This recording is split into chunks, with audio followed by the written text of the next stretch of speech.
Good evening, ladies, gentlemen, from VileHQ Alleyway and our YouTube channel VileHQ Plus. Welcome again to ShitePasta episode number 5. And this time, with a usual cast of me, Parrot Antics, and my dear friend June, we are going to present you a story that you haven't expected. It's gonna be a Pokemon pasta. But before you start, They call it a Pokepasta. yeah, definitely. But before you start thinking, oh my god, are you going to, I don't know, decimate the Lavender Town syndrome or whatever the hell? Nope, we won't. On today's episode, rather tonight, given I'm recording it at evening, but never mind, we will talk about the Easter egg Snow on Mount Silver. At first glance, this story might seem pretty good, but we are here to decimate it, to dissect it piece by piece and tell you why we think it isn't that good as it seems. So, Well, seeing how I have heard of Lavender Town but never heard about this until now, I don't really have high hopes for it. I mean, I read it Lavender before, Town is, and it's full of so many things that should be possible for a Game Boy. oh, and hello, Vile. I'm sorry I Hello. didn't introduce you earlier, but never mind. So let's begin reading this story, and here we go. So, my brother and I, we kind of grew up on Pokemon. Well, as millions of people in the world. Around here, a lot of kids did, I told you. It worked out perfectly for us too. Every time a new gen came out, one of us would get one version, one of us would get the other, and since our mom liked to spoil us, we both got the third one. My god. I know what tricks you had to do to convince your mother to buy you that many games, because To buy my own Pokemon games. I have Sapphire, Leaf Green, and Emerald. I mean, The Emerald card is a bootleg one, but yeah. I was only able to play the old Pokemon games through the magic of emulation, but I got myself on Pokemon Scarlet, and to be fair, I also got my hands on the. I already had the DS games, so I grew up with those. yeah. This is going to sound at first like a bittersweet story about two siblings who grow up with a couple of games that eventually take them down two different roads. Well, it's a little more than that. Surely, I can't wait for all the drama that's gonna happen. Yeah, this ain't gonna be no yellow brick road leading to the Oz. The years rolled by, we kept collecting. Game Boys got old, we replaced them. Cartridges finally gave out, we picked up new copies. Honestly, how the fuck you would you would make all those cartridges giving out? Were you playing it in an intense heat, or were you throwing them around like Muppets before you lost the battles?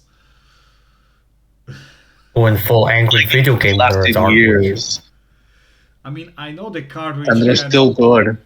I mean, I know the game cartridge can get iffy. I mean, they can break, but that's only if you're like not. I take care of my games really well, so they have lasted a long time. I still have my old Soul Silver cartridge. And I believe my leaf green cartridge is used, so who knows how long it's lasted. We know.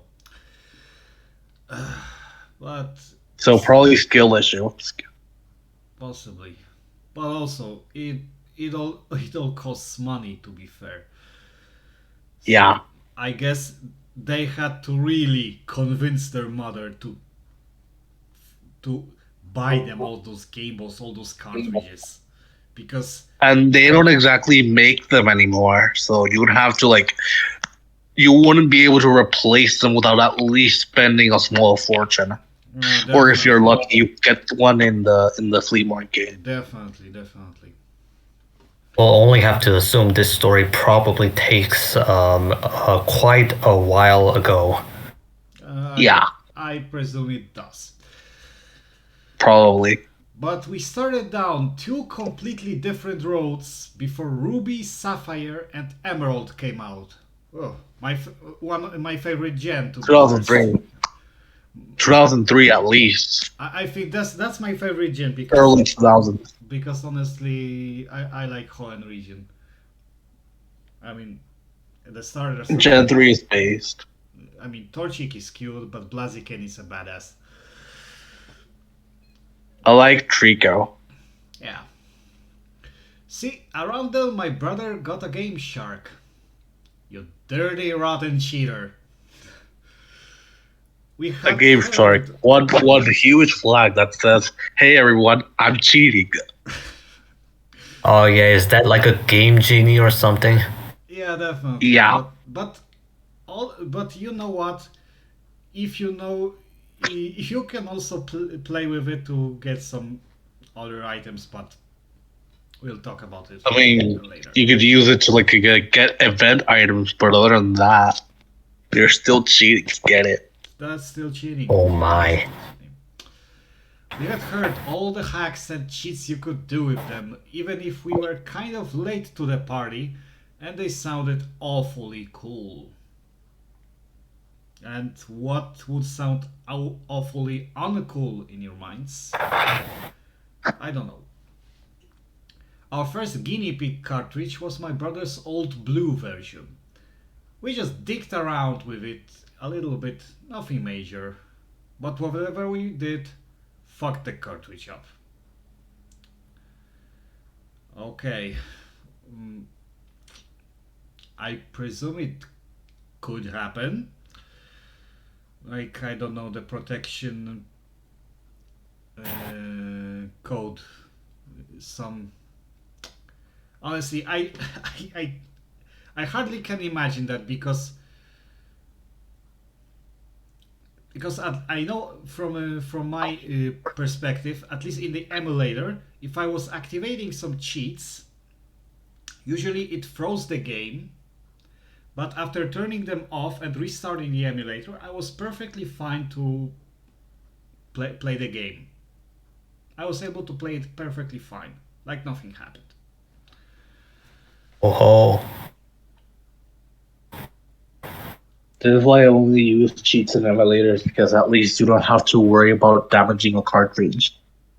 Possibly. I don't know. Maybe they bent the pins or whatever the hell. After just a couple of code entries, it glitched out completely and became unplayable. Naturally, we were upset at first. My brother mourned the loss of his hours of work, and I was sympathetic. Don't worry, your buddies lived the best they could.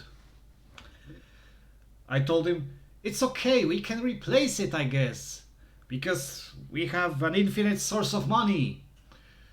Stupid shark was a waste of money. You idiot! Even with this game not working, it's still usable with the others. Think what you can do. Like, I don't know. Then the Game Shark. Just to And then dig around, as you said. the Game Shark probably would be like, Aw, you can't be mad at me. I'm cute. No, definitely. But here our paths finally differed. After seeing the mess it had turned it after seeing the mess it had turned Blue version into, I had become opposed to the idea of hacking or cheating any of my games. What can I say? I'm a chick. I feel feelings for the little pixel critters. Oh yeah, Seriously? really?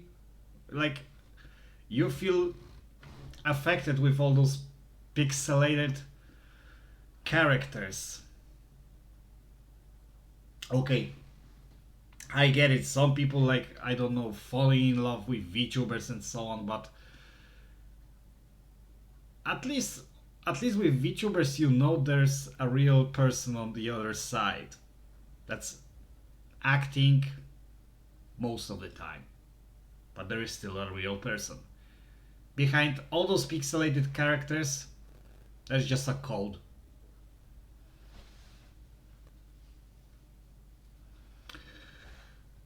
At least with that game. But my brother had taken his game's destruction as a personal challenge or something. I don't think he ever played a game after that which wasn't hacked somehow.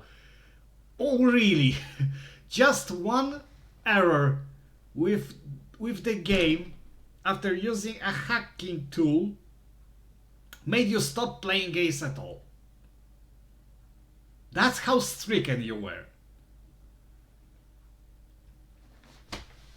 I have no words. I don't think...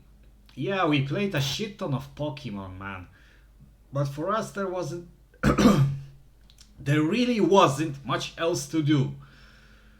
We live way out in the country without many other kids, and the farmers didn't want us on their property, so... Okay, you said you grew up on Pokemon at around here. That is your place of living. A lot of kids grew up on Pokemon, but then in this paragraph you said you lived in a countryside without that many kids. This story does not contradict itself. Wah wah. So we played Pokemon out on the lawn just about all day, every day. Even the rain and the wind couldn't stop us from playing. I want that bloody Dragonite, for fuck's sake. Get off my lawn! It was on their lawn, so it was pretty awesome to us at least. Oh really? Because it's really awesome when you find yourself having a shiny Pokemon while also having a nasty sneeze. We lost a Game Shark when our rooms got moved around. A new addition was built onto our house and it disappeared in the mess of shit that got stuffed into the new closet. Happens to the best of toys. Yeah, really. Ruby, Sapphire, Emerald arrived, and after playing through them once, we were both in agreement that they were definitely lacking in comparison to the last gen. Really, they were lacking in what? Just name one thing they lack compared to Gold, Silver, Crystal, or whatever the hell. Because for me, that was actually quite an improvement. And yes, I'm familiar with the shite Game Freak had done with Sword and Shield, but to be fair, I have never played them, and I'm not going to, at least in a foreseeable future.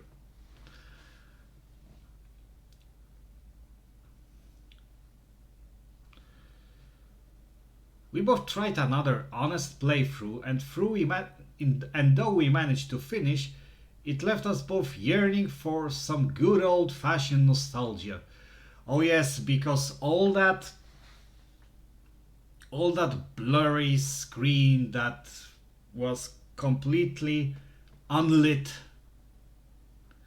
and was hard to play in the darkness was truly the better experience. Also the fact that it was based on a fucking Z80 microprocessor instead of, I don't know, some 16-bit architecture.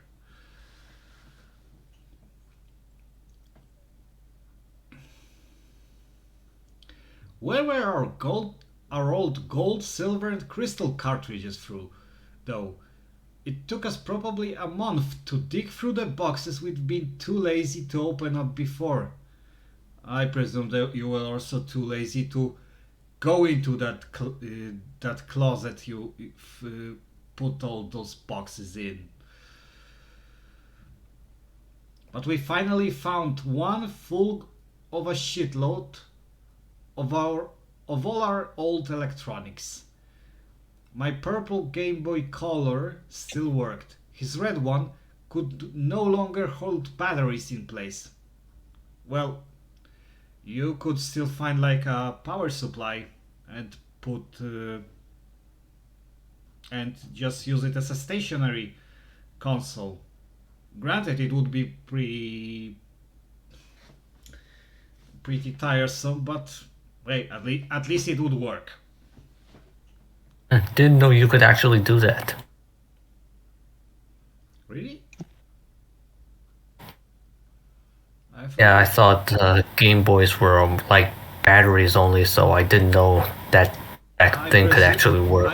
I think it still worked since they had an external power supply socket, so standard barrel connector, but they had one, so I presume they would be able to use a power supply. Granted, it would be not that uncomfortable, but it would work.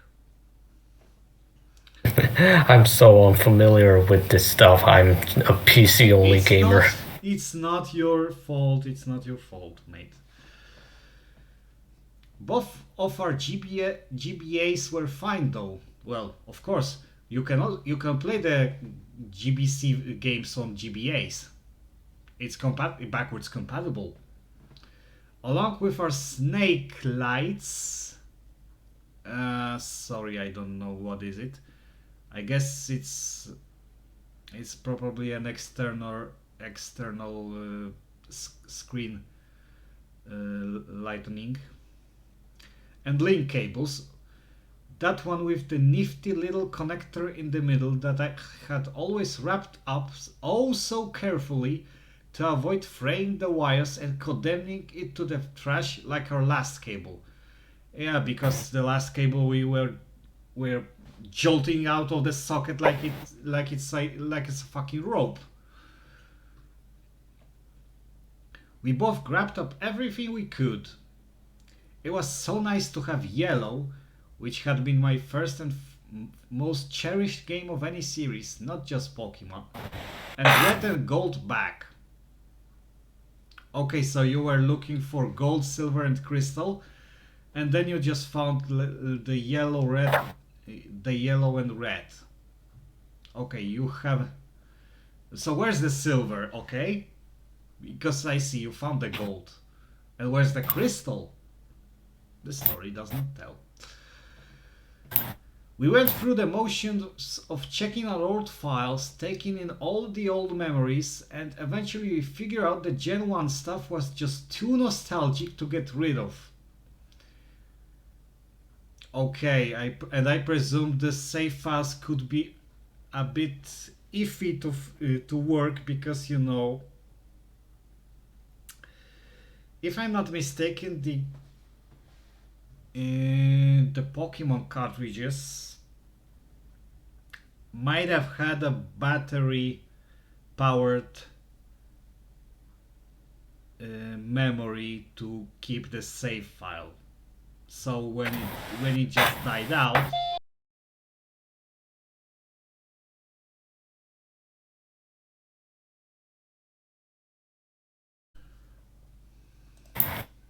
sorry, a little technical difficulties, but we're back. But we're back again.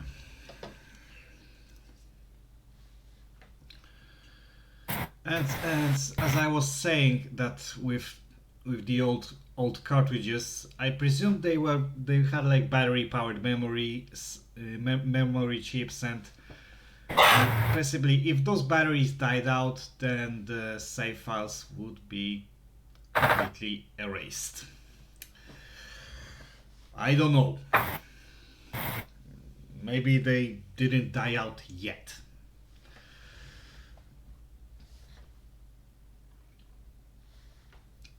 I restarted gold. He restarted silver. Immediately he snatched the Game Shark out of the box and slipped it into the back of his GBA. Really? He just snatched it out of his arse or whatever.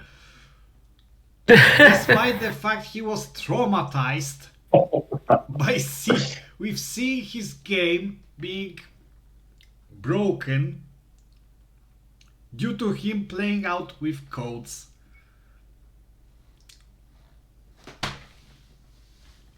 Logic. I just shook my head at him. I remember what I said to him. That thing will kill your game, you know? He never had liked me preaching to him about abusing pixels. Yeah, because pixels don't have, animal rights, human rights, whatever. True. Well, why would they? No. They're just basically bits of information that are presented on the screen. True. Aye. Every time I play Payday 2, I always commit the most war crimes because it has no effect on the outside world. I shut my mouth after that, but it had put him off from playing with me. Really. Just you mentioning what happened to last time he used the Game Shark made him so fed up that he decided to just step aside from you. Or he just didn't want her to talk about how pixel lives matter. I guess it was just one time too many or something. I ought to know to keep my thoughts to myself, really. Oh, really? Now you realized. Better later than never. It was a couple of days later that it happened. I was out on the porch, Game Boy in hand, just about to go into the Elite Four when I realized I needed a little help. My team was ill-balanced thanks to my playing through for leisure. And at the time I was no great trainer that could pull off gimmick runs. Really. You were so busy, I don't know, catching Pokemon, and you didn't even attempt to train them? Then how the fuck did you gather all those 8 badges? Or I guess I don't know. He probably cheated. He gained. He grew. He didn't grow. He gained nothing. He didn't learn anything. He just cheated his way through the game. Didn't even try. But how he cheated without the Game Shark? The Game Shark that she thought would kill the game if they used it. Especially given the fact that, even though you could transfer higher level Pokemon into your game, I don't think they would be obedient enough without all those badges.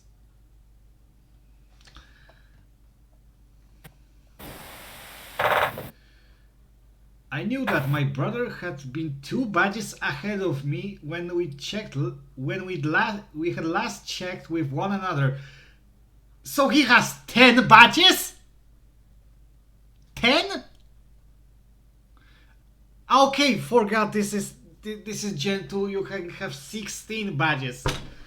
My god, I'm just...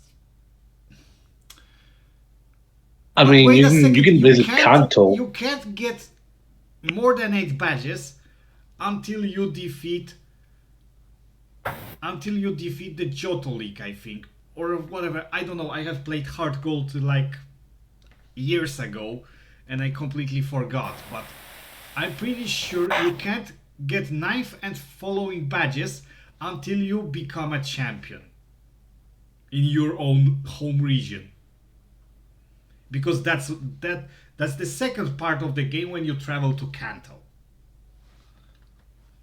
Unless they're like the masters of medal collecting.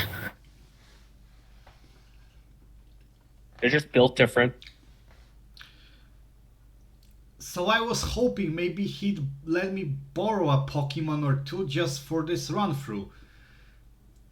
Remember what I told you about, having insufficient amount of badges? There's a chance those Pokemon will basically disobey your orders. Now the thing is that I'd spent the last 24 hours at a friend's place. So... you really... So you were like... So where the fuck are you now? I had literally come home, dumped my bag in my room, and crept out into the sun with my GBA to play. Oh really, now... And you forgot to put out those stinky socks out of your bag. Jesus. Oh no. Oh, all those sweaty clothes. They should have gone into the washing machine first. Then you would play. But since you're so lazy, you haven't done that. I had no idea what he'd been up to. For all I knew, he was done with the game and onto a new one, which I figured was all the better for me since he wouldn't need those Pokemon and I'd stand a better chance of nicking a few.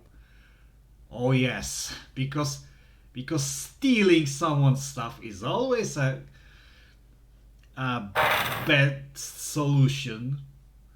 Also, he probably, I don't know, he dumped Sorry about Pokemon that. in favor of Final Fantasy or whatever, or I don't know, Devil May Cry, I think. So I got up and went into the house, and when I was crossing the living room, I noticed all of his Pokemon games lying on the floor. Really? He just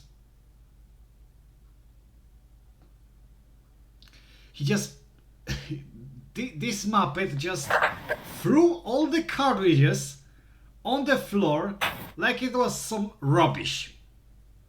He True. could have sold them.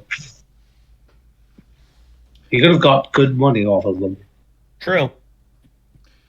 Some of the cartridges had been mangled, like they had been hacked with something sharp. I see the angry video game nerd has been here. Some of those games should not have been broken. They were good games. They were perfectly good games.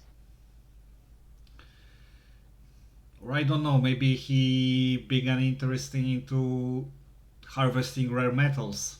So he needed to Rare cut the plastic metals. shells to get all those gold and I don't know what other material will be there. Not the copper, not the silicon. Mostly gold, I think, because golden contacts. Even his old blue version, long ago dead and too sentimental to throw away, was lying with the plastic cut ragged, split almost halfway up one side, completely unusable anymore, even if it would have worked. Yeah, I guess he began getting interested in metal harvesting, and he just made the first step, getting access to the PCBs. Now all he needs to do is prepare the royal water to, extract all that, all the rare metal, all the rare metals.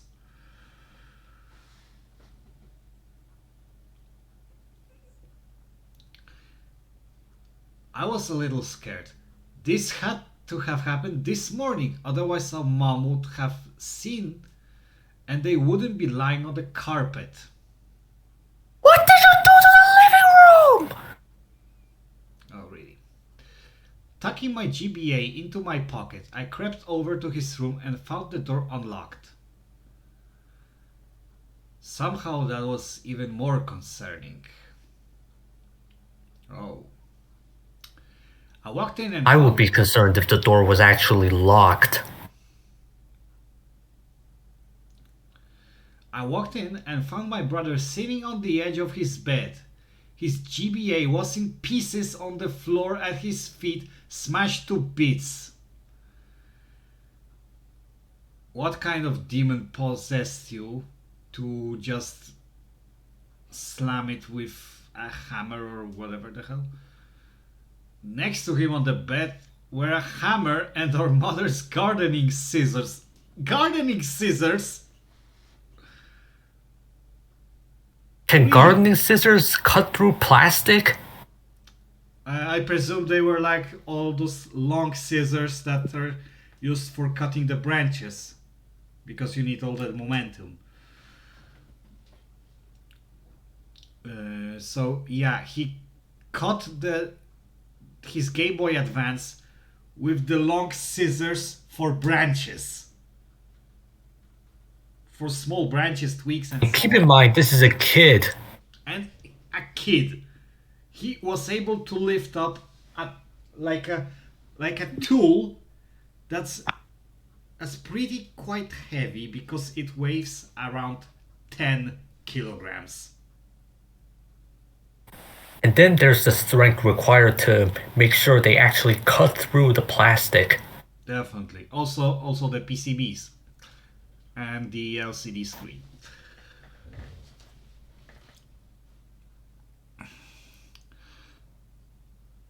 His face was paler than I'd ever seen it, even whiter than the time we've gone corning. And the old guy up the street, legally blind and a raving nutcase, had come and chased us into the trees with a shotgun. Oh my god! Oddly He specific. got infected with that fucking virus, and I know which virus. Oh not no, the the virus, radioactive but the T killer virus. virus. That's why he's that pale.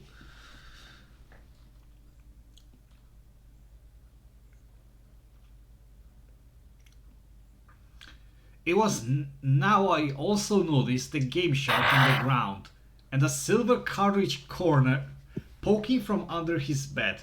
Somehow they had been spared with the wrath of the hammer.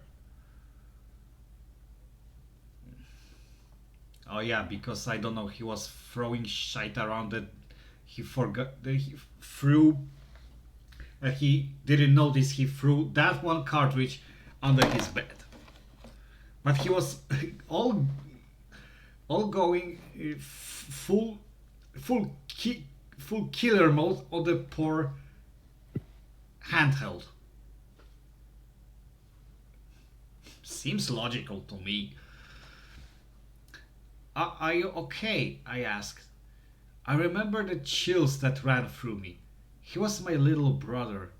Seeing him like this was horrifying. Then how old he was to really, how old he was to lift all all the gardening scissors and the hammer. I guess it could be a regular hammer, like for. Yes, it didn't have to be like this, like some giant hammer for pails. Oh, never mind. It was awful. I remember him rasping, and the way his voice rattled made my knees weak. Oh God, white everywhere, and then black. Okay, so I guess you witnessed like some flashy shite. Are you sure you haven't confused this with Computer Soldier Porygon on your computer?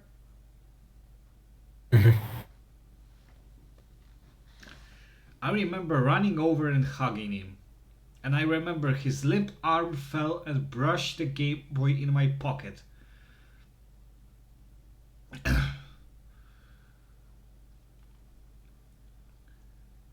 And his sudden scream right in my ear made me jump and bite my tongue by accident. Oh my God, because he was screaming like a fucking harpy or whatever the hell. Or was it a siren? I don't know. Or a banshee. Possibly. He ripped the handheld from my pocket and hurled it at the far wall. Hulk smash! I cried Kill the out at the bastard. dent the plastic system made there, running over to collect it. What kind of material this wall is made of? I don't know. Is it a paper? Like a really thick paper? Because, I know how do plaster walls look like and how hard they are, and you need even more force than having a handheld console thrown at it to make an actual dent. If anything, I think the plastic should be the one to break. Unless, of course, the house's walls are made of styrofoam. A styrofoam or even a thick paper.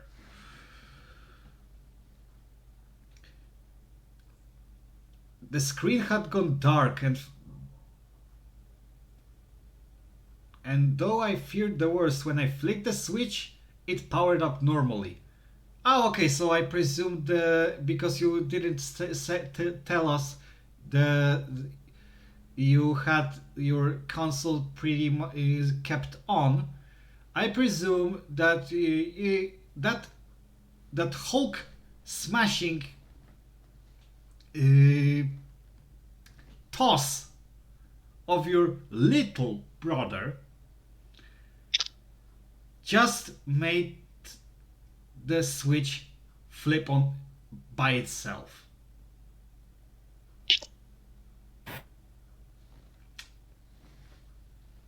Really.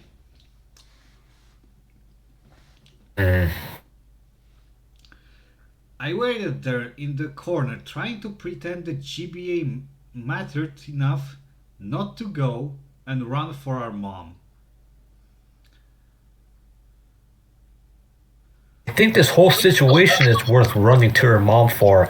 Mommy! Mommy! My brother went apeshit and went full psycho on our games! Unless, though in this story it didn't make any sense because, as we know, their mother was so generous to fund them each generation of the game from generation 1 that debuted in 1997-1998 worldwide. I not because in Japan it was late 1996 throughout 2003,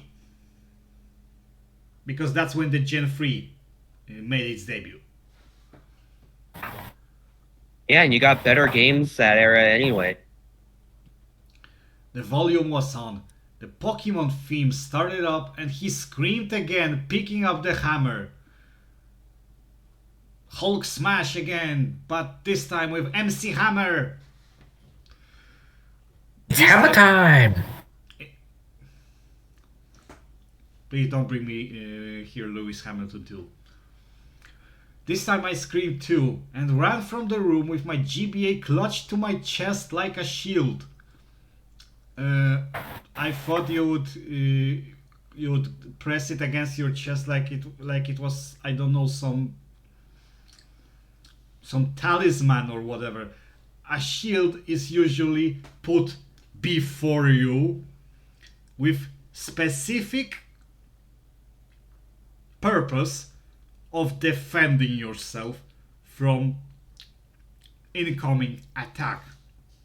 Whether it's hack attack, pierce attack, never mind.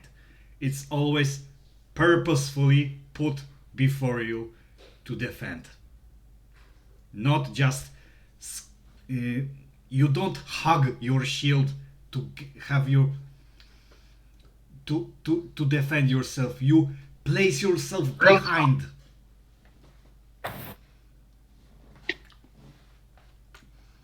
He ended up in the psyche ward of the hospital for 2 days. Oh, really? God damn. Just one freak out. And he ended up in a psyche ward. A perfect setup for becoming the underage killer with Matrix powers. Although instead of knife, he will wield the hammer of Thor, even though it won't blast lightnings.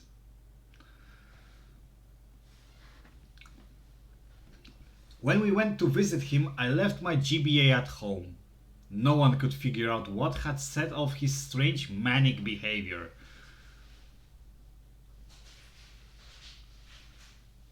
Really, nobody could figure out.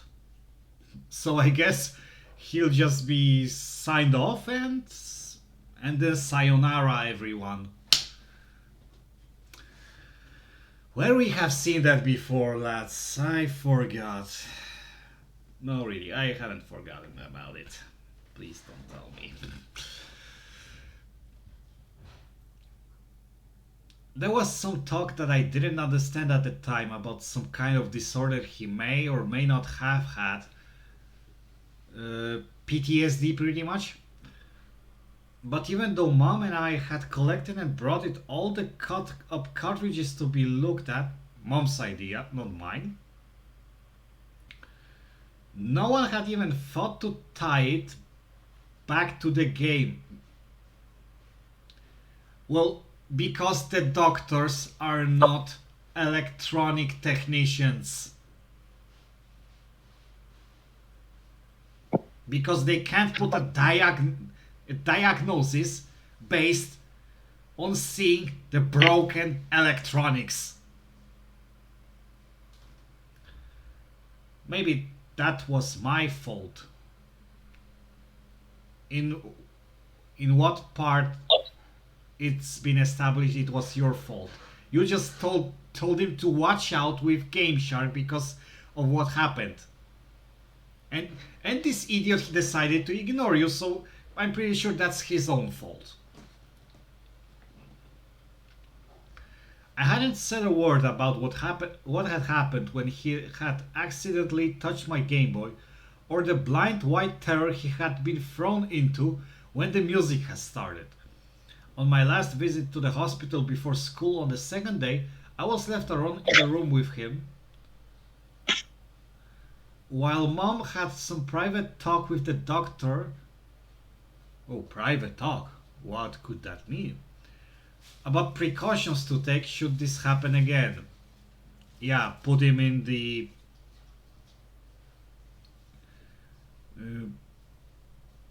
put him into the suit and throw him into the dark room. Maybe that would fix him. I sat in a chair next to the bed where he was staring at the ceiling, but then suddenly he sat up, making me flinch. Oh really, he just suddenly lifted his arse up and sad. Like, because I don't know, because surely he haven't been doped as hell with like, no, not doped, but absolutely puzzled with all the medicines he got.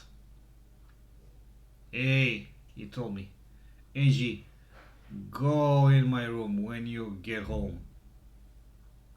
I didn't understand what he meant, and I remembered the things we hadn't packed up and brought in. The game and the hacking tool under his bed. Oh really? I thought he was he I want the first thing you would think about while getting into his room would be bringing him some books to read, so that he would just entertain himself without going full maniac again. Or even, I don't know, maybe better, some clothes to change. Get rid of them. I don't ever want to play with them ever again. A game creepypasta where someone tells the main character to never play the games and get rid of them, but the main character ends up playing them anyway. Where have we seen that somewhere before? Oh, really? His voice was so weary and desperate. He sounded like an old man on his deathbed. Really, his voice just became that lowered. Like, how old is this kid?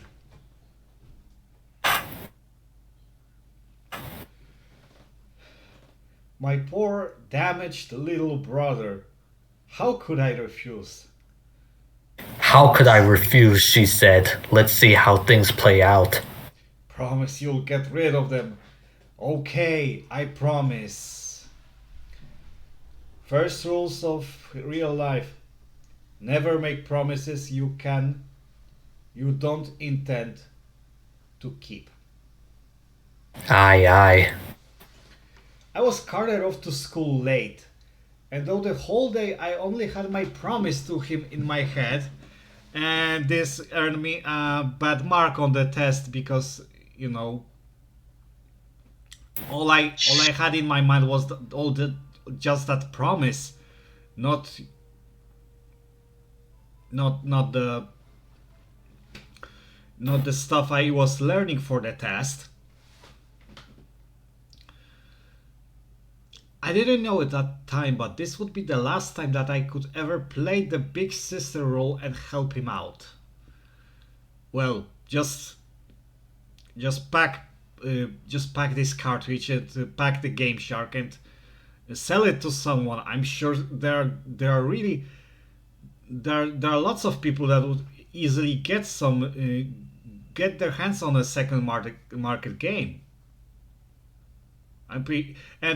And on the plus side, you will help your brother, and you'll have some money out of it. Profit. Two birds with one stone. I just had to get home and get rid of that game. Just use my medpass, sell it. But as the day went on,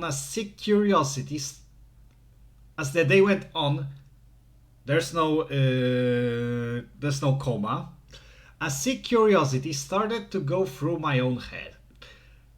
You know what I'm going to say about that, right? Oh, really? Curiosity killed the cat. Yeah, exactly. What could possibly have happened to that game that scared him so badly? I was scared myself, but I just had to know. I had to. Because, honestly, there must be some really extraordinary item in this game that he had acquired and I couldn't acquire it in my own version of the game. And I couldn't just transfer it to myself because that's how stupid I am. Girl, let me tell you, sometimes ignorance is bliss. I got home and went right into his room, bent on uncovering whatever horror was waiting for me. Mom had since vacuumed the room and the cartridge and the Game Shark were no longer visible. I guess your mom just sucked them with a hoover and they fell into the dustbin. Of course, I'm joking. I got down and crawled on half under the bed, feeling timid but holding onto the promise I made as my badge of courage. Ah, that will be your 17th badge. Under the bed there was enough dust to make me cough. I guess your mom wasn't hoovering precisely because she left all that dust. I know some people would go really apeshit over that. Enough old Legos and various other toys that I couldn't set my elbow down without it landing on something. So, is this kid's space under his bed? Is this some sort of an infinite chest or locker that he puts all his teddy bears and Legos there? Small toys do get lost easily under the bed, so this is one part of the story that I can actually understand. But I finally saw both objects. They'd been shoved to the corner on top of a notebook that looked too new to have been down there here long. Oh, I guess your brother is also lazy at school. Unthinking, I grabbed the corner of the paper and dragged everything out with me, still wheezing from the dust. Allergies and all. Now you're in really trouble. You need to complain to your mom that she did her job really poorly. They looked so innocent, simple toys and a simple spiral-bound bunch of papers. Okay, so was he, I don't know, making a diary or what? We want to know. When I said silver version and the Game Shark on the floor, a desk or a table should be a better option. At least you wouldn't accidentally step on them. I took a closer Or even look the bed. Notebook. Or even the bed. I took a closer look at the notebook. On it were scrolled at least 20 different cheat codes, but one had been scratched out with a Sharpie over where it had initially been drawn in with pen. Oh, really? With a Sharpie. I don't know, I would like, I don't know, put a correcting marker on it instead of, I don't know, trying to scratch out the paper to put a giant hole in it. Scratch out a pen writing with a Sharpie, because clearly there was not enough ink in the same pen to scratch it out. This was confusing. He had really tried to erase it out. The marker had been pressed to the paper so hard that ink soaked through the most of pages behind it. I guess this marker must have been really thick. Almost 2/3 of the way to the cardstock back cover. I guess he was using like a table marker because they are really thick, and when you press them hard the ink soaks pretty deep. Although I haven't tested it out on a notebook. A couple sheets, of course. But pen has a way of sticking around. I picked up the notebook and tilted it backward in the light, and the reflective surface of the Sharpie revealed the indents that had been left where he'd written. Wow. At least you're a good detective. The code was unintelligible mess of letters and numbers. I presume it was a hexadecimal code because I've been trying some codes on the DS emulator and even the GBA emulator, and they were always in hexadecimal system. But the words next to Either that or unknown Pokemon. But the words next to it confused me. Easter egg.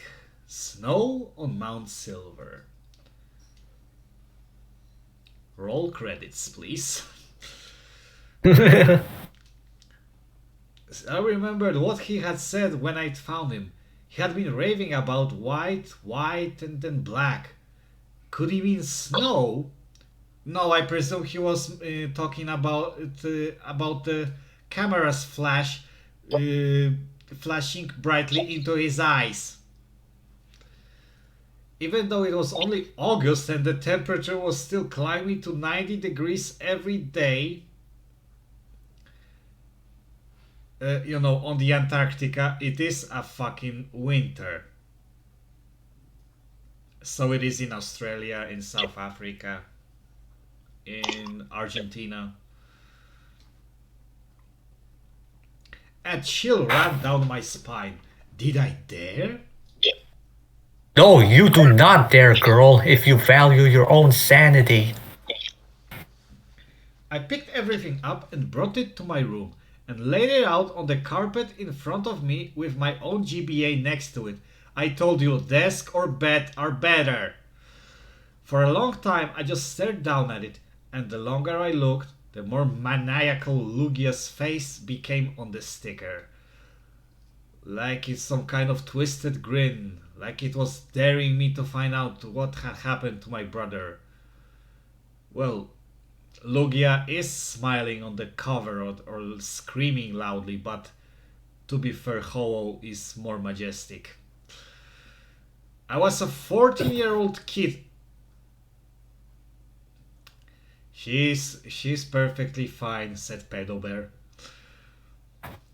Did I really want to tempt fate and risk ending up like him? I glared down at Lugia for a while longer.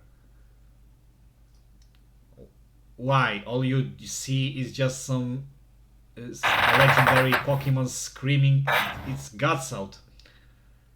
I had to see. No, you hadn't. I slid gold out of my GBA and stuck silver in its place. It took me almost 15 minutes to compose myself and turn it on. Although She knows it was 15 minutes because she had a stopwatch. But to be fair, the replacing the cartridge on the Game Boy shouldn't take more than 5 to 10 seconds. So it took you about 6 times 15, 75 plus 15, 90 times more to just turn on the computer.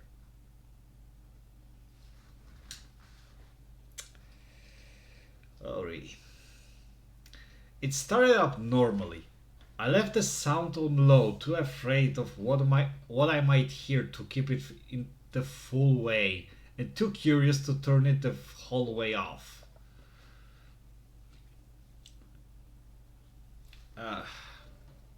I mean, what's so scary in a Pokemon theme? I thought that sounds actually quite awesome. It depends on the game though.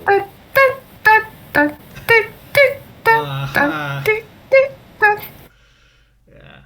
The title screen was normal too, Lugia again, but somehow menacing despite my common sense telling me it was exactly the same picture as every other time I had started up the game. I don't know, maybe it was a shiny Lugia in this case, though I don't know if that's possible. How bad could this be? Asked myself. Well, it's gonna be horse shite.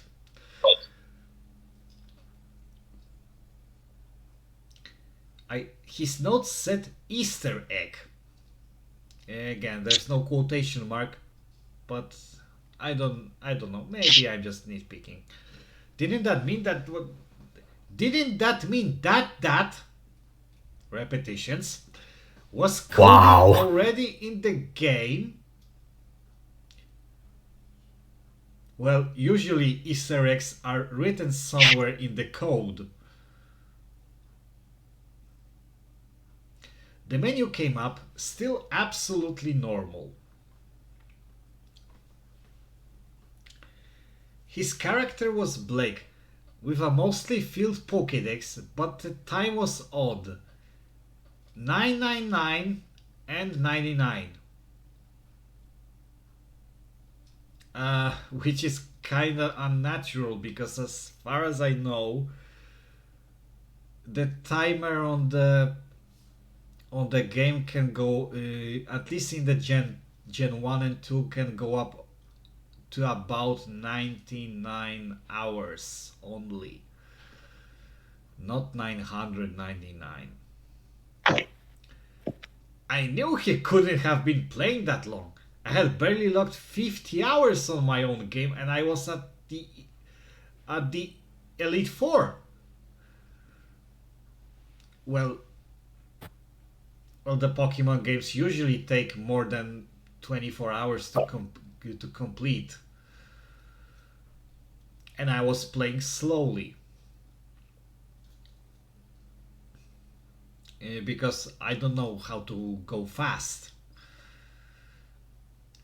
Probably the result of his hacking fucking up his file, I thought. Yeah, surely, because, you know, they're putting some game codes to get a Pokemon you want. It just is also possible for messing up with the timer of the game. Well, whatever then. Oh, really? It's gonna start now. The game started up, and the first thing I noticed was the prolonged black screen. The system froze. It took almost a minute for anything to change, and there was no sound at all. Stopwatch. Also stopwatch, and there was no sound at all. Okay, so turn up the volume a little. Maybe you'll hear something. In the sound of silence. Hello, darkness, my old friend. I've come to talk with you again. The hairs on the back of my neck were standing up already, but it was too late to turn back. No, it wasn't too late. You could always switch the console off. Finally, a very dim sort of map came onto the screen. But it looked like static. Oh my god, you have a bootleg cartridge! What was going on? Either that or Yamamura Sadako is trying to take over the Game Boy. What? Now all that we need is just a phone and he asking for 7 days. What was going on? I squinted down and realized with a fearsome pang that it was actually the Mount Silver map. But what I thought was static was a heavy falling snow. If I'm not mistaken, the Mount Silver map is the map of a cave. How the flying fuck there is a snow within a cave? Like, deep inside the cave, it's snowing.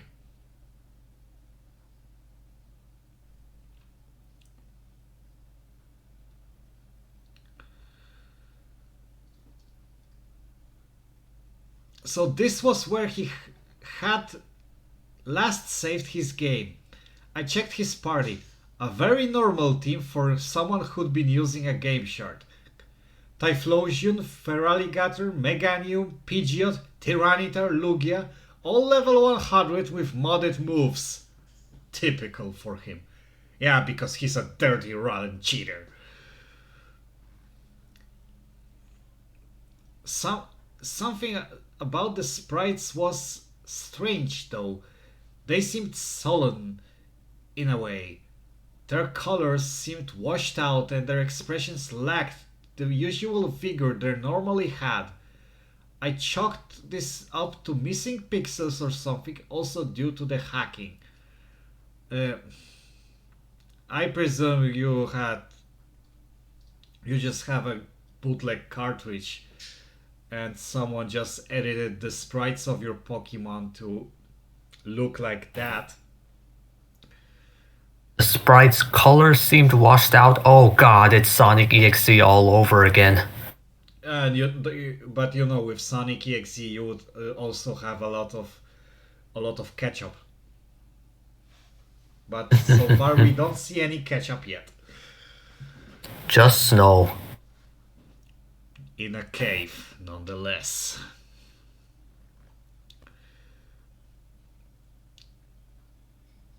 The map had brightened up just a smidgen when I closed out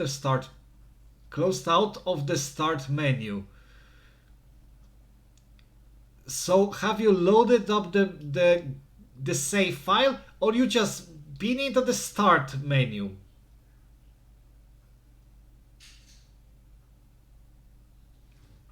Never mind.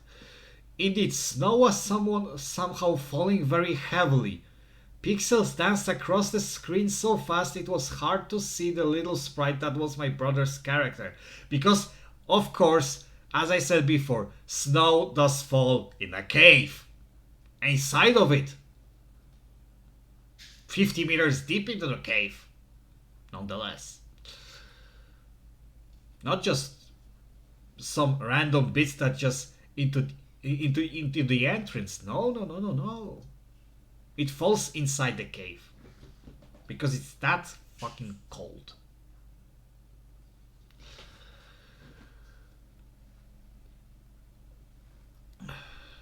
Something was off about him, too.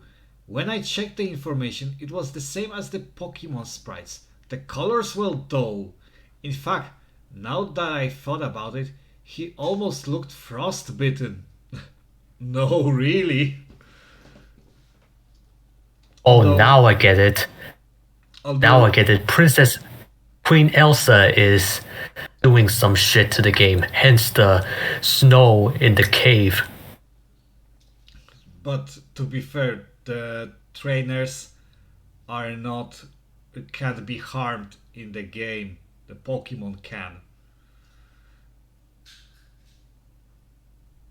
How does the Game Boy handle the static? Unless, I don't know, some of his old Pokemons just rebelled and used a freezing attack that completely froze him. I don't know. My stomach tightened and I turned and tried to move back down the mountain. As I hit the bottom of the screen, words popped up and there was finally a sound, my sprite hitting an invisible wall. I can't turn back now. Yes, you can. Just shut off the just turn off the console. I think that was the sprite talking. Of course. That was unsettling. I went into my Pokemon and tried to use the Pidgeot's fly ability. I can't fly in this, obviously referring to the snow. And the fact that he's in a fucking cave, so the flying ability is virtually useless within the closed spaces. Fuck this, I thought, going into his back. There was an escape rope. I tried using it. I can't go back anymore. Yes, you can, just go on the rope. What was going on? Once again, I tried to walk back down the mountain, and to my horror, the words changed with every attempt. I can't run away. Yes, you can. You can just, I don't know, hide yourself from all that winter, all that blizzard. I can't go back down. Yes, you can. I can never go back. Yes, you can. Don't make me talk like fucking Obama. This last one sent a frigid feeling through my heart. There was no way down the mountain. I had to climb. How there was no way down the mountain? I thought you could go down the mountain, I don't know, to the Pokemon Center. Turning the little sprite around, I moved him forward. No resistance on this. Oh, really? Oh my god. No resistance at all, though my walking speed was oddly slow. I presume he got stuck in the high snow and he doesn't have boots.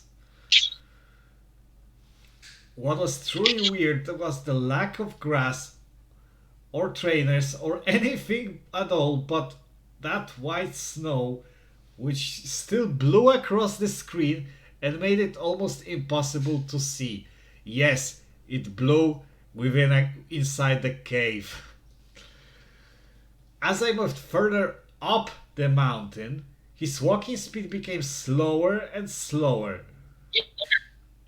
Oh my god, this all that snow is basically overloading your game GBA's memory. The static curtain of pixels grew thicker, so that I could barely make out the features of the map. But it seemed like the only way to move was straight ahead anyway. Oddly convenient. Oddly convenient, because honestly, I thought that that the caves of Mount Silver are usually not straight out laid path. They're more like a maze, but that they do turn left, right, and center.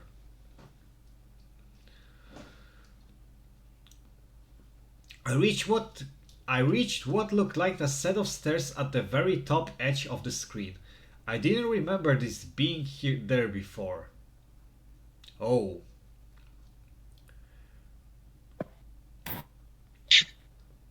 Oh, an object coming out of Satan's arsehole or whatever that wasn't originally set within the game.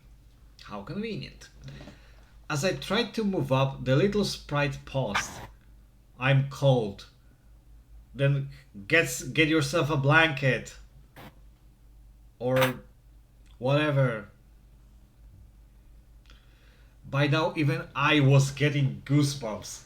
His walking speed had become painfully slow. I presume it was half a pixel per second. It was like 0.0001 pixel per second, even though it's impossible to be that slow. As if he was being impeded. Up the little staircase. Up the little Satan's arsehole staircase. More text on the screen. Oh my god, not the text. Meganium has died. Okay, you didn't tell me this is a Nuzlocke. Because, in Nuzlockes Pokemon die, but you said that's a regular Pokemon Silver, so it's not a Nuzlocke. You can only assume the Pokemon just froze to death. What the fuck, I thought. Pokemon don't die in these games. Well, they die in Nuzlockes. I checked my party and I was frightened and confused by what I saw. Meganium's sprite had been replaced with a red X.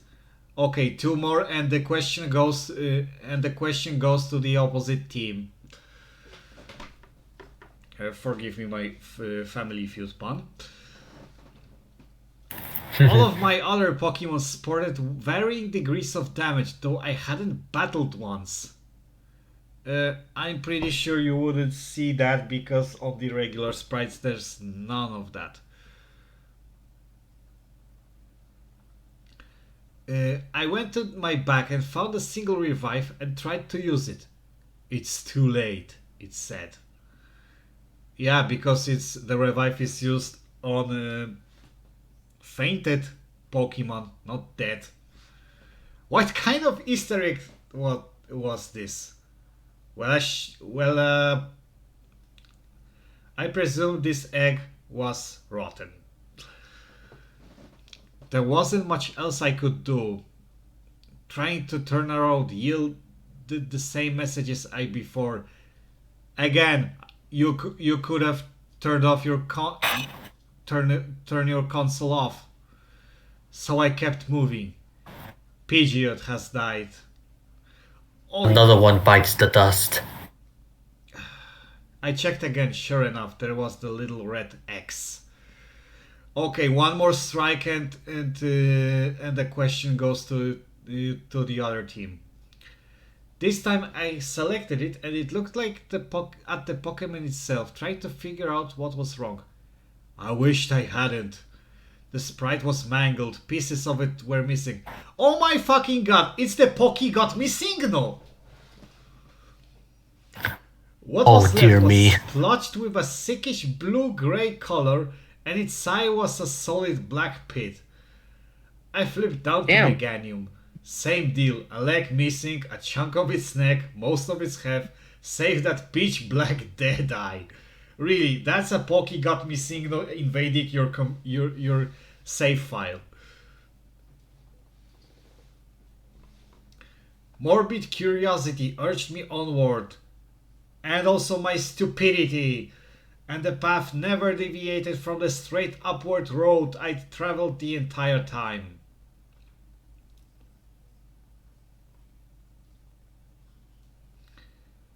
Along the way, every now and then, another party Pokemon would die, and the examination of this sprite would show it was the same condition as the others, until all that left was Typhlosion.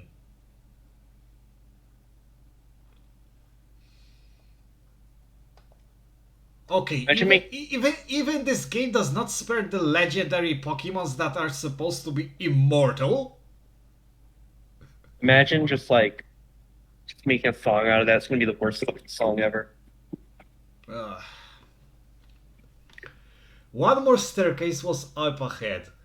I climbed it, braced for whatever horror awaited me. I hit the summit. I guess, I don't know.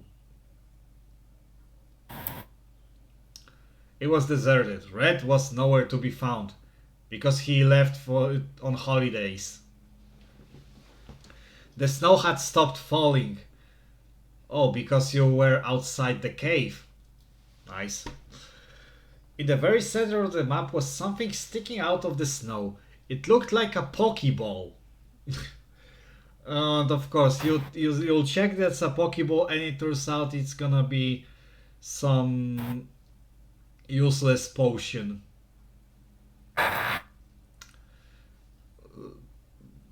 But to be fair, all potions are actually useful in the Pokemon. I don't know. Okay, maybe all this creepy shit led up to some climactic final battle using whatever was in there. Yeah! Yeah! Yeah! If I picked it up, maybe Red would come out of hiding. How do you know? I walked over and examined it. Yeah, I walked around this pixelated picture and it looks all the same flat pixelated picture of a Pokeball. This has like 4 colors, nothing else. Yeah. And there was a burst of static noise from my game that made me jump. Yeah, Poki got missing again. Invades your invades your save file. What appeared on the screen Tadako is coming. What appeared on the screen was a battle animation. My trainer sprite appeared, his skin tinged blue. Again, the trainers, they're not hurt. They're basically... They're pretty sturdy, I'd say, or rather they're invincible in this case. Against another mangled Pokemon sprite. Oh, great! You can finally catch that Missigno. It was Celebi. Oh no. In the center of that black hole that was its eye, a single red dart burned out like an ember. Even the other legendary Pokemon could not be spared with the virus of hyperrealism. Sonic EXE again. God. The thing looked rotted. I didn't even... Only thing missing is just some bloody tears. I didn't even throw out my mostly dead Typhlosion before it had moved. Then in what condition was that your Typhlosion? Also, Pokemon's name written from a small case letter instead of capital letter. Good job. Celebi used Perish Song. Yeah, this attack is quite annoying because in 3 turns it makes your Pokemon faint out of nowhere. A screech came out of my GBA and I almost dropped it as the screen went white. Again, someone is trying to do the pixel version of the Computer Soldier Porygon. A part of me was relieved, thinking that my final Pokemon had been knocked out and I would be transported to a Pokemon Center. Well, at least that would be useful because you would heal your Typhlosion from all the stupid conditions your brother had put it into. But I was wrong. My sprite reappeared in what looked like a cave. Was I now inside the mountain? Really?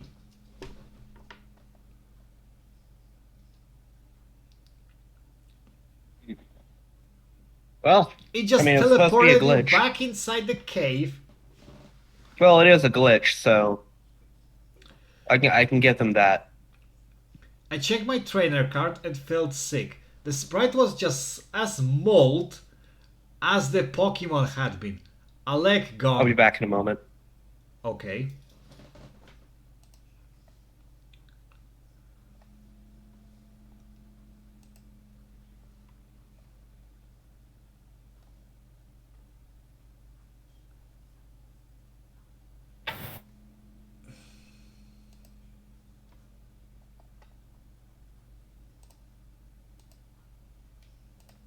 Alright, I'm back.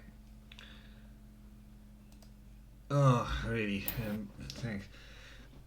A leg gone, a single eye remaining, pitch black and so sad looking. Tears welled up at the corner.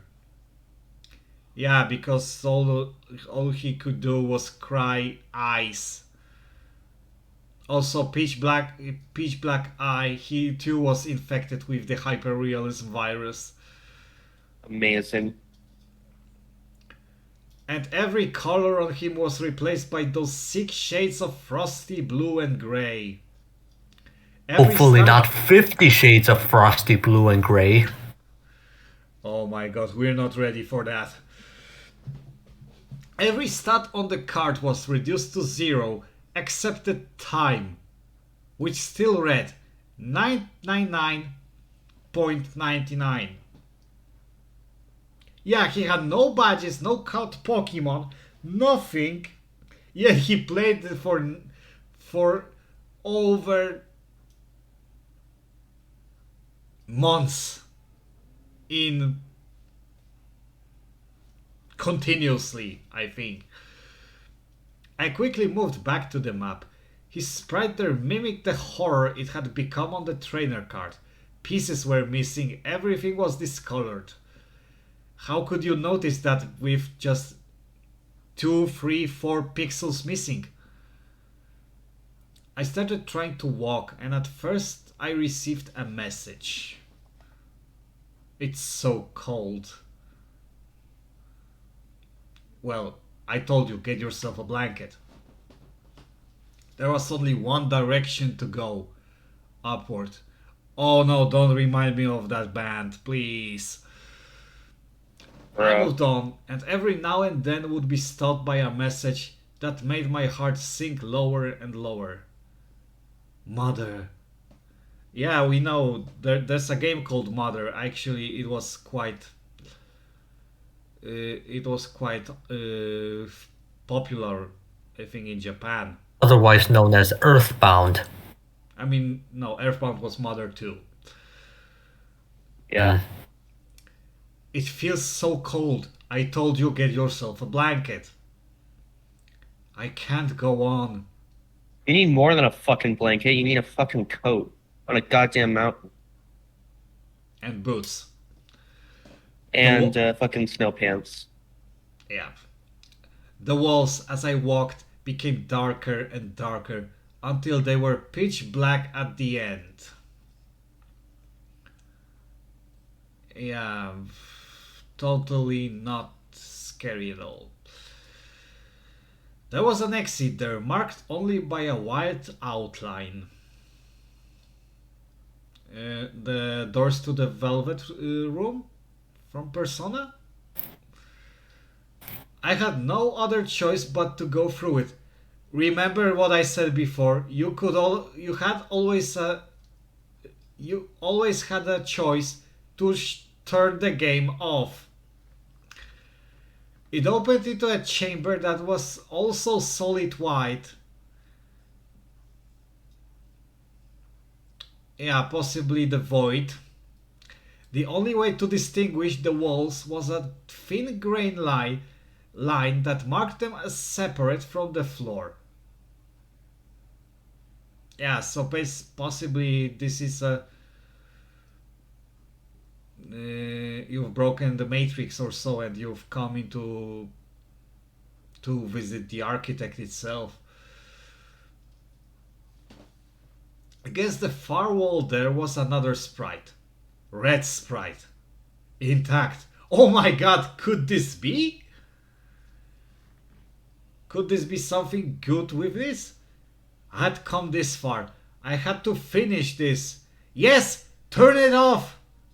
I walked right up to him and hit A. Dot. Oh, turn it off! Dot. Dot. Dot. I presume this was originally a dialogue talking about Red's past as a serial killer, but like in a Fire Emblem game, but unfortunately for localization outside of Japan, it had to be censored into the fucking triple dot. A battle started. Morse code for S. A battle started. Red's sprite had none of the deformities that marred my own. The colors were the same blues and greys, but he was intact. So he wasn't intact, as he's still bluey, grey, whatever. He just looked extremely sad. Oh yes, because you know, reminding yourself the grim faces of your of all the people you had to assassinate. It was really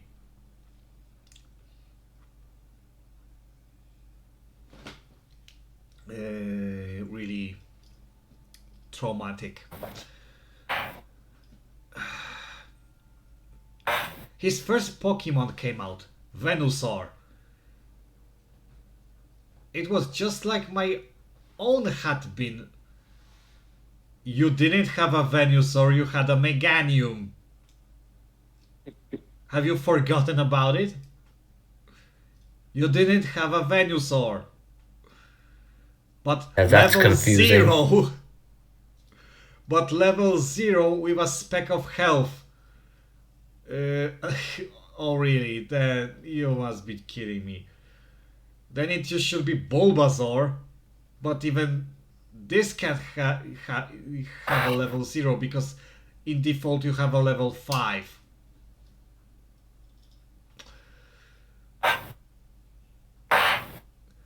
With a speck of health.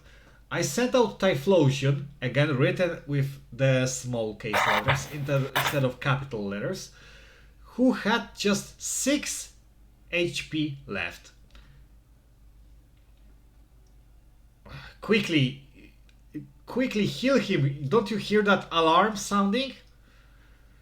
No Pokemon made a sound when they were brought into battle. Venusaur, you struggle. There was no animation, just a single point of damage done to Typhlosion and the opposing sprite dropped off the screen. Oh really, that was really exhausting. I think the Venusaur didn't have enough skill to commit such attack. Venusaur has died. Again, is it a Nuzlocke? I don't know. It sucks. There was no text asking me to switch out. Instead, there was just what I took to be dialogue from Red. It should have been playing a better game. ... Yeah. Like what? When does this creepypasta take place? 2003? Yeah, possibly, because it mentioned that the last generation was the third gen with Ruby, Sapphire, and Emerald. Bro, Halo Combat Evolved was released 2 years earlier. Play that instead. Get some fucking taste. You could have avoided this entirely. His next Pokemon was Blastoise, even more mangled than Venusaur had been. How much mangled? I don't know. It too struggled and died. Really, because we couldn't... Although Blastoise can use the move called Struggle, I don't think so. After each round, that was that ominous ... from the trainer, because he's talking how a badass assassin he was, but he can't say it out loud because, you know, censorship. Every sprite was more damaged than the last. How many rounds were there? Really? Over 9,000. Funny because in Gen 2 you had less than 300 Pokemon total. Less than 300. The 1000 was hit around the 4th or 5th generation, which is quite a long time, to be fair.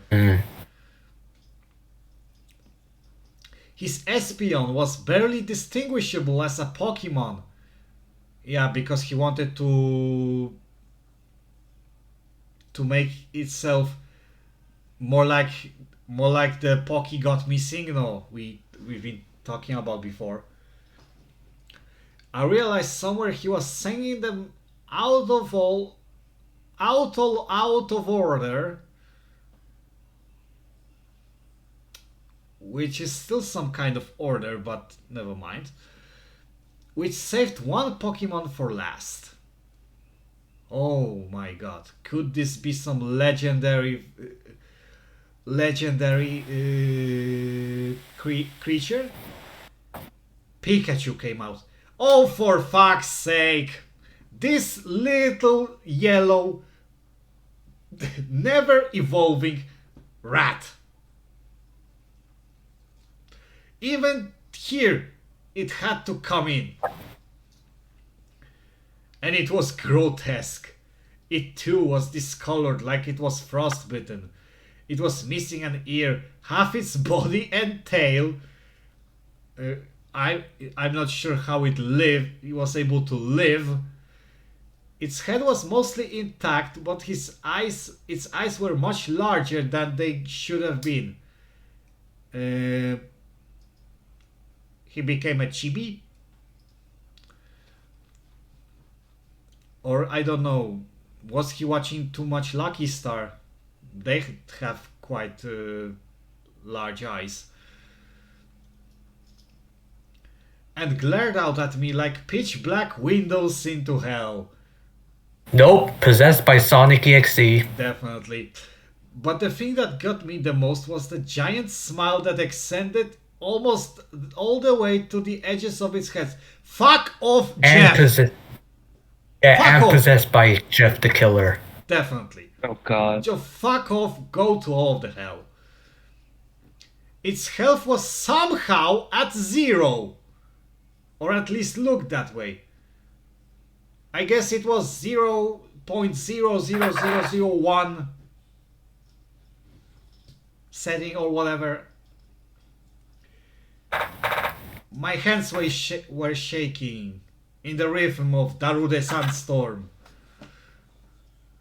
I didn't get a chance to attack.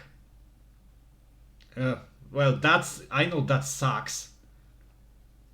Pikachu used Pain Split. Another attack that probably was made out of ours. Pain Dial. Pikachu has died. Typhlosion has died. Now you're asking for yourself into trouble. Really, it just makes me so fucking angry that it kills off the only Pokemon it had. And it almost opens a knife. Almost opens my fucking pocket knife. That I actually have in my hand. Oh dear. But don't worry, I'm using it mostly to cut myself some food. Rather, or prep myself to open up a bottle of my drink. So don't worry, I'm not going to turn myself into Parrot the Killer or whatever the hell. True. Parrot the Killer, destroyer of gay people. And I don't mind gay people at all. I know. I just like making fun of you for that. Because I know you had those views before, and I like making fun of people when they, misinterpreted quote to be misinterpreted dialogue. So don't worry. You get what I mean, Parrot. Yeah, I know. You get what I mean. I too laugh from it now as well. So to be fair, it was kind of funny, even though what came after that couldn't be. But honestly, I look at it with a wide smile on my face. So don't worry. It cut back to the image of Red Sprite, and now it looked like mine. With his body so butchered, it looked like a carcass stripped most of its meat. I guess all those attacks that his Pokemon were dealing were just somehow biting off his body chunks or whatever the hell. Like I don't know, he was having some connection to them. Demonic connection or whatever the hell.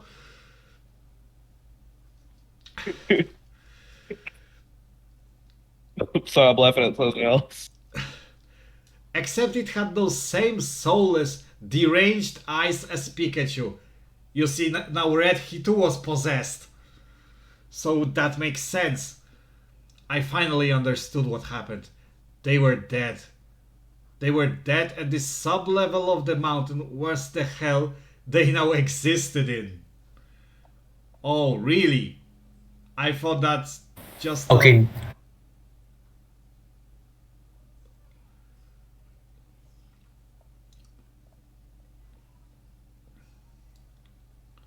I thought that's just... The moment I read that description, I thought we're really heading into Sonic EXE territory. Basically...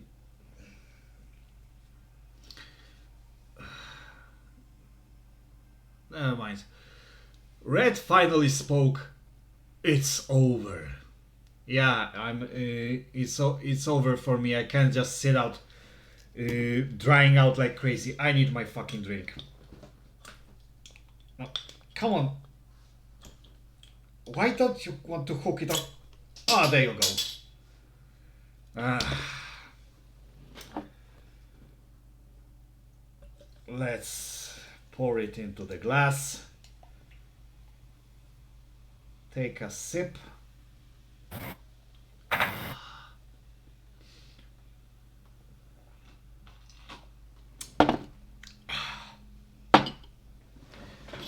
Chilly. Now let's move on. The screen flashed black and white for a moment. Again, computer soldier Porygon. Used Destiny Bond. Isn't it called Electric Soldier Porygon? I mean, I was using like a name from the Japanese version of that. Oh, okay. So that's why I said this. It's a computer soldier Porygon. Okay. Never mind. But the Destiny Bond. Oh my god, are you going to fuck up another game? Or whatever the hell? Besides, I didn't ask for a bond with you. A horrible, hideous screeching started to issue from my GBA. Normally, all that speaker should be dead at this point. Sorry. The screen went white and it shrieked at me. And I threw it to the floor and pressed my back against the bed. See, now you're... See, now you're... Now you threw the Game Boy on the floor like your stupid brother. The horrible noise continued for several long moments while the screen stayed white. Possibly also burning up all that speaker because I'm pretty sure you set up the volume quite loud. Then went black. Then there was silence. Okay, I'll admit all of that was some really freaky shit, but seriously, this is it? This was the shit that trauma... It's freaky, but it sucks dick. This is seriously the shit that traumatized this girl's brother so much he had to be sent away to a psychiatric ward? I don't know. For me, it looks like a cheap screamer or whatever the hell. It took me a long few moments, but I eventually stood up. I took the Game Shark. I took the notebook. I took that fucking possessed game. I picked them all up and carried them to the garbage can we had already set out for morning pickup at the end of our long-winding driver, and I threw them in. You sodding muppet! You should have sold them! I'm pretty certain some desperate would like to get their hands on it. And you would spread this curse even further. But also you would have a nice profit. You could use your fucking brain. But of course you didn't, because you're an idiot. When I got back to the house, I don't know what made me do it, but I picked up yellow version and inserted it into my Game Boy. Oh yes, because I've witnessed some some scary shite with the game, with the Pokemon game, that made me just throw it into the bin, and I decided to play another Pokemon game. What else can go wrong, you say? I think that was part of me determined to make sure I hadn't somehow been tainted as well. The music started up, the game played. Okay, so you've managed to load up the save. I turned to my Pikachu and hit A. Usually it should display a text box or whatever. Its smiling face greeted me with an ear twitch and a big pixelated smile. A pleasant, normal smile. I presume it wasn't... Wait a second. A Pokemon Yellow. Did it display like a close-up on the of the Pikachu face? I don't think so, although I haven't played it. I turned my game off and spent the next hour crying on the floor because I suddenly realized that I lost an opportunity to earn some fucking money. Your brother tried to warn you, but you didn't listen because your curiosity got the better of you. You did this to yourself. My brother and I never did play Pokemon together again. He gave it up for good. I stuck to replaying my comforting, unhacked games. Yes, because you... Is the entire fucking bit of the story is just don't use Game Shark? I don't know, maybe it is, but to be fair, it's just so silly. That winter, the snow fell thick. In August. Extra thick! In August, nonetheless, the end! My god. Really? Oh my god. That's just so... The last pages of this story were so painful to read. And to try to deduce, to understand the logic of this character. Or rather lack of its logic in their actions is just mesmerizing. Okay, plus side is we don't have any other cliches of Pokepastas like overuse of the Lavender Town, because that location was fucked to death. Yo, like the hit song by Devourment.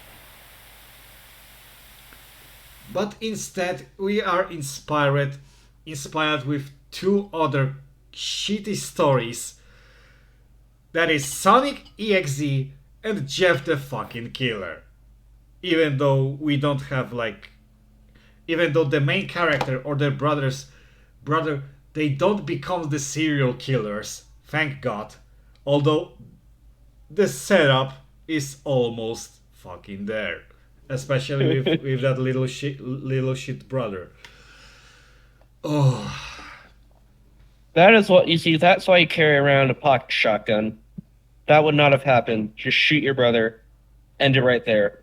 No possession. No nothing. You know.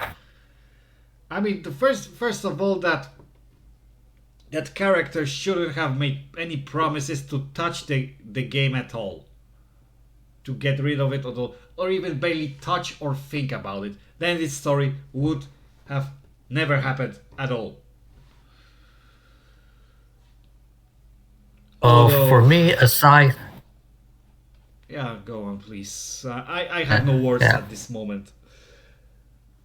Aside from the aforementioned stupid decision making on the main character's part, I don't think most of the stuff in this story was frustratingly bad. It was just really underwhelming. I mean, this story tries hard, and it shows. It's so try hard. Try hard attempt. You basically, instead of getting scary, you just notice there's so many of stuff that's supposed to be scary, and it just makes you stare at it in disbelief. Yeah, None of this shit is that's it. scary.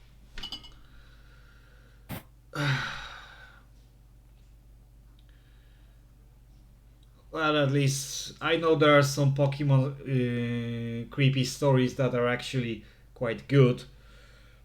Won't tell them because honestly I don't know that many. Although as far as I know, you can count them on one hand. The rest of them are just either stuff like this that are basically out of logic, out of common sense, out of everything, or copycats still recycling the Lavender Town theme over and over and over again. True. No more Lavender Town. At least this story does not have a Lavender Town, so that's a plus. Good. Aye. That's one plus in a sea, in an ocean of minuses. So it doesn't change anything at all. And with this comment, we would like to end this episode of ShitePasta reading. Thanks to VileHQ for coming in. And also thanks to our other guest. Please introduce yourself, mate. Hi, I'm Nyan. I'm stupid. Nah, I don't think you're that stupid if you decided to sit it out with us. I don't know. Do you want me to advertise myself? I don't know. I just. Mate, don't worry though. You don't have to advertise yourself. You just say hello to everyone, and that's it basically. Because you're a guest. You're a guest reader of this story, guest host or whatever the hell. I know I am, but damn, how should I go at this? Never mind. Thank you a lot for coming. Thank you, June, for coming with me to bear this crap. Thank you, dear audience. I hope you enjoy this, and stay tuned for the next ShitePasta reading. But for now, good night.